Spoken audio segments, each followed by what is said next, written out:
صح، تأخرت بهذا المقطع بس المحتوى دسم. يا أخي الناس كلها خايفة من الذكاء الاصطناعي، يقولون راح يسيطر على العالم أو ينهي البشرية يعني، أو يستبدل البشر، أو تتأجل GTA 6 بسببه. تبا هرمنا لأجل هذه اللحظة.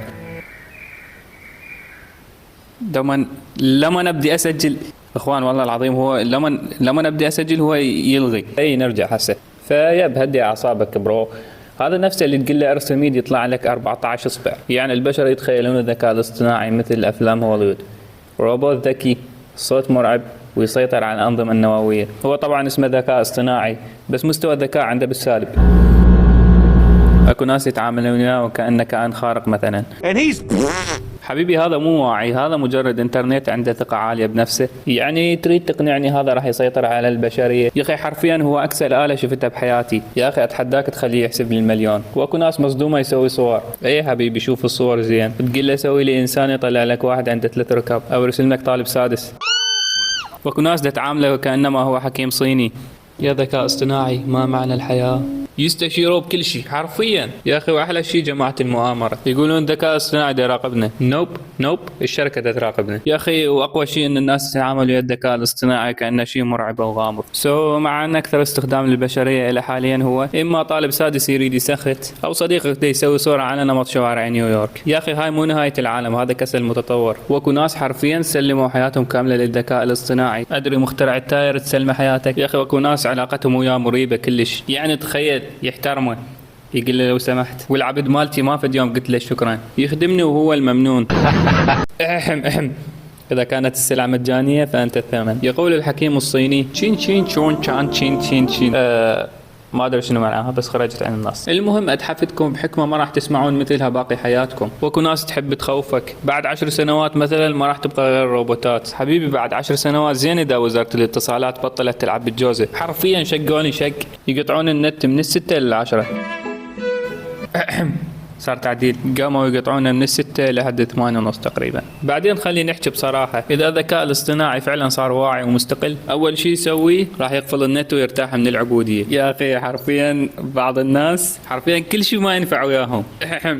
مثل اللي حضرتك قاعد تسبوا على هسه. ويمكن هذا السكريبت كتابه العبد مالتي، تبا لا قاعد الشاقة. ايجابيات الذكاء الاصطناعي. اول واهم ايجابيه بالذكاء الاصطناعي برايي طبعا هو انه يقدر يسوي فيديوهات مثل هاي، او يسوي لعبه مورتال كومبات نسخه باب الحاره ريسبكت. بعيدا عن انه ممكن يحل واجباتك، او ينظف البيت، او ينظم الشغل، او يكون منضبط وما ياخذ رشوه، او يسوي فيديوهات صراع البزازين. الذكاء الاصطناعي هو اقوى فزعه رقميه، واكبر مصلحه ونعمه نزلت على المواطن العراقي بعد اختراع المبرده ولفه الفلافل. يا اخي بس ثانية احس لفة الفلافل يعني حولها هالة هيجي. يا اخي عظيمة لفة الفلافل عظيمة. وقبل الذكاء الاصطناعي كان الطالب المسكين لما يريد يتخرج يضطر يروح الشارع المتندب بعز الظهر والحرارة 50، يتوسل بالمكاتب ويدفع 150 ألف بس على مود يكتبون له بحث تخرج، وبالاخير يطلع بحث التخرج مبيوق من جامعة ثانية. يا اخي حاليا بكبسة زر وحدة تدخل شات جي بي تي تقول له جنتلمان اكتب لي بحث عن تأثير الباقلة بالدهن على إنتاجية الموظف العراقي. ثانيتين أطلع لك بحث 60,000 صفحة مليان مصادر ومراجع ومقدمة وخاتمة، وتخلي دكتور المادة يبكي من الخشوع العلمي يجثو على ركبتيه. والأحسن من هذا ببلاش. وطبعا احنا شعب يحب البلاش، يموت على البلاش، يخرب على البلاش. واذا مو ببلاش هم عادي، احنا جماعة الاندرويد والبي سي كل شيء نسوي. يعني نصير قراصنة، او بشكل عام المواطن الشرق اوسطي مستحيل يشترك باي اشتراك بلس. المواطن الشرق اوسطي ما مستعد يصير بقرة، ما يحب يدفع اشتراك. تخيل كل نهاية شهر تجي الشركة تحلبك. امباسبل يا مان. وعلى اي حال الذكاء الاصطناعي كشف اكبر ايجابية له. احنا كشعب عجوزي نهائيا ما نحب التعب، والذكاء الاصطناعي يجي على مرامنا. يا اخي حرفيا شي تريده يصير يكتب ويصمم ويبرمج ويحلل، كل هذا في سبيل يرضي القاعد على القناة فوق كامش الموبايل. وطبعا احنا تفرغنا لهواياتنا المهمة جدا جدا جدا، مثل صنع استيكرات الواتساب مال الجمعة، او تأمل لوحات للفة الفلافل. بعض سلبيات الاي اي. اوكي ما دام وصلت لهاي المرحلة لازم تحط لايك، واذا ما تحط لايك هم عادي لا تحط لايك عادي. اي نعم شنو اظل اتوسل بيك.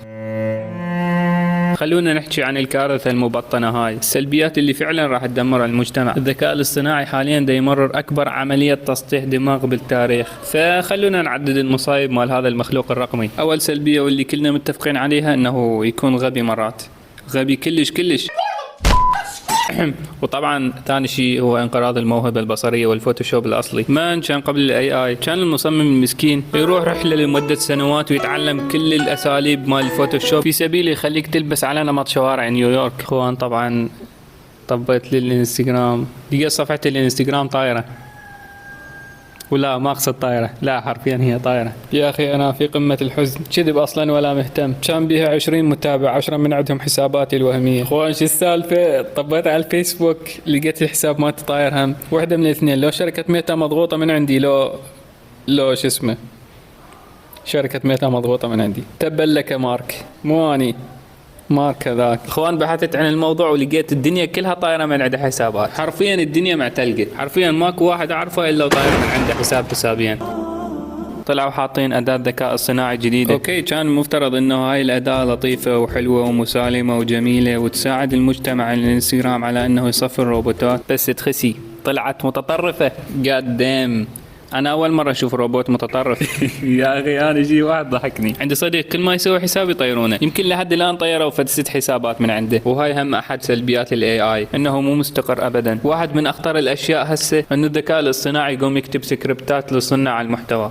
لهذا تشوف كل الفيديوهات تتشابه بالفتره الاخيره، خصوصا الشورت. يا اخي اكو قنوات محتواها كلها اي اي من الدفه للدفه، وهذا طبعا راح ياثر على ابداع المونتاج البشري الرائع الراقي الغير عنصري. وش طماطم وبيض بوي بطعم الزينو. اعتبر نفسك ما شفت شيء. وطبعا اكثر شيء لاحظته انه اليوتيوبر كل شيء يقلقون الناس بشان هذا الموضوع. لك انت تخيل محتوى مؤامره وجاهم ببلاش. فراح نعطيكم فكره مبسطه عن الذكاء الاصطناعي. الذكاء الاصطناعي ما عنده لا وعي ولا ادراك، خلينا متفقين على هاي النقطه. هو عباره عن عمليات معقده احصائيه بس. يعني تقول له احبك يضرب 1 في 1 ويقول لك احبك، يعني لا ما له دخل، ما يقدر يصير مستقل. وطبعا ما عنده غريزه البقاء ولا يمتلك اي نوع من المشاعر، لا كره ولا حقد ولا فرح. هو حرفيا آلة تتدرب حتى تقلد البشر بس. هو هاي فكرته. حتى لو صممنا ذكاء اصطناعي قادر على انه يعدل كوداته، فلا ما راح يعدل كوداته بالاتجاه الخطأ. مثلا تقول له حسن استهلاك الرام، هو مباشرة حرفيا راح يروح ركض يحسن استهلاك الرام. ليش؟ لأنه مأمور من قبل المطور. أضرب لك مثال بسيط ونسد الموضوع. أبسط شيء، أول ما تفتح موبايلك تطلع قدامك واجهة من التطبيقات، أنت تنطي أمر مباشرة تدخل أحد هاي التطبيقات، فالجهاز غصبا عليه راح يمتثل الأمر المطور ويدخل هذا التطبيق المعين. حتى تقوم تشوفني باليوتيوب وتحط لايك. سوري ما لحيت. بعدين من ينطي لايك لنفسه؟ اخوان خبر كلش صدمني، ضاعت مني 10,000. خبر فززني من النوم لمن قالوا مسافر، ابشرك ميت من اليوم لان ما اطول الباكر وما اقدر احطها لان عليها كوبي رايت. تبدا صوتي ما راح يتحسن. المهم اسف على التلوث السمعي. المهم راح اتلو عليكم شويه شعر مؤثر وامشي. 3 جروح بالكتف شديت حتى امشي نقيب قدام شماتي. فنان وربك بس ما حد يدعمني.